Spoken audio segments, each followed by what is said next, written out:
வந்த துணையே வந்து அணையே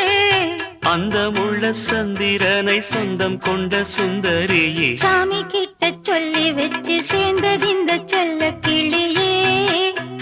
இந்த பூமியுள்ள காலம் மட்டும் வாழும் இந்த அன்பு கதையே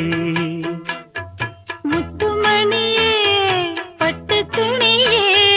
ரத்தினமும் முத்தினமும் சேர்ந்து வந்த சித்திரமே சாமி கிட்ட சொல்லி வச்சு சேர்ந்தது இந்த செல்ல கிளியே